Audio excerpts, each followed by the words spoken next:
Hey guys, so I just wanted to come on right quick. God really felt me led in the spirit that I needed either to pray over someone or just to kind of give y'all a warning. So, a lot of y'all know that God talks to me through my dreams, and persecution is fixing to start coming to Christians like a wave like never before. Similar to what King Saul did, similar to what King Herod did, similar to what Pharaoh did. It's going to hit us like never before. And God says for us to stand our ground, to not back down. And many schools are fixing to start passing a law, he says, where we're not going to be able to send our kids to school unless they have the vaccine. And he wants everybody to be warned because those seals are being opened and the wrath of the Lamb is fixing to pour out upon the earth. So everybody needs to start stockpiling. You need to get your homes in order and get them ready because time is running short. You need to start learning how to grow your own food and how to take care of yourself, just like how they did back in the old days. Because something big is fixing to hit now. China just launched an artificial sun into the sky. And that should be a big red light, a big warning right there. Like, why are they building an artificial sun in the first place? Well, the Bible talks about that that darkness is going to be upon the earth in those last days. That everything's going to go pitch black. So, guys, pay attention to the signs, pay attention to the wonders, pay attention to the things that are going on around you, things that are going on in the media, and ask yourself, what are they trying to distract you from, and what are they trying to control? And you see, God says, my people perish for a lack of knowledge.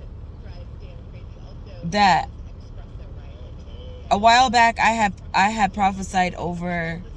God had gave me a dream and had told me that the plague of death was coming, and that Trojan horse had turned from black to being gray. Now gray represents famine. If you read Revelation, it talks about famine coming immediately after death. Well, when COVID hit, death hit like never before. You know, a lot of family members passed away, but he says famine is coming, just like in the days of Joseph. And just like he warned Joseph to prepare for 7 years of plenty and 7 years of famine, we need to be ready for what's coming because so many people are going to be lost. So many people, there's going to be wars. A lot of us aren't ready for what's coming. He says a lot of us are not ready for what's coming.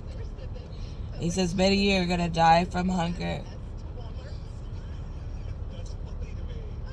But the places where he's anointed,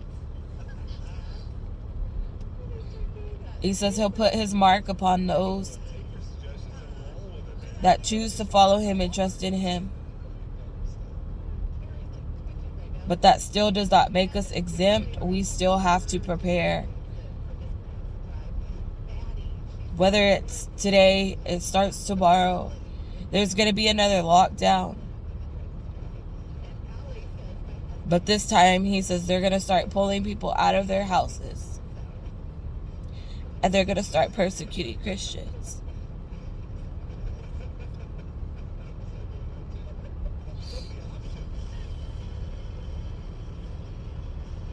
And he says, my people, I need you to remain strong. and don't back down.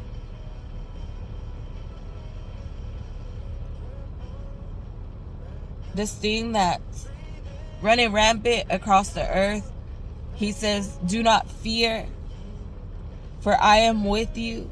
Do not pay attention to the media nor the news, but focus your eyes on me, so that my work may be done through you.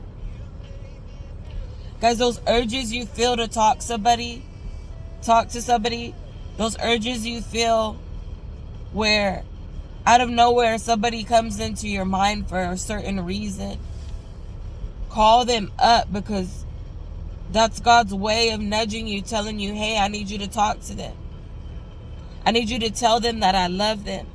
I need you to warn them that I'm coming. I need you to warn them.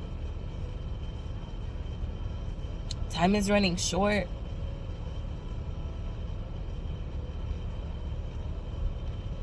He says, be ready.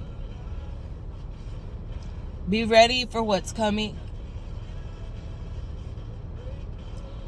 He says, my children, I love you all so much, but you'd rather trust a pilot more than you trust me. You could get on a plane, you could trust the pilot, but you can't trust me. You could get on a bus and trust the bus driver, but you can't trust me. You could get in an Uber and trust the Uber driver, but you don't trust me.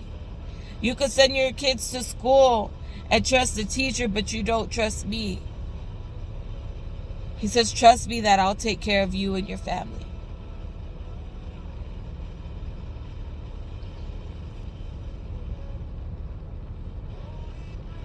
Faith without works is dead.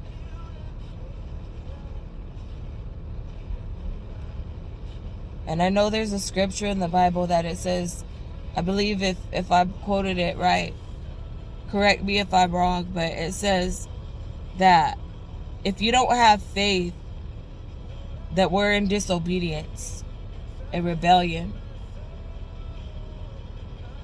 So believe that the things that he promises us are going to come to pass. They're going to happen. And keep fighting the good fight of faith. That's it for now, guys. Be ready. The gates are closing.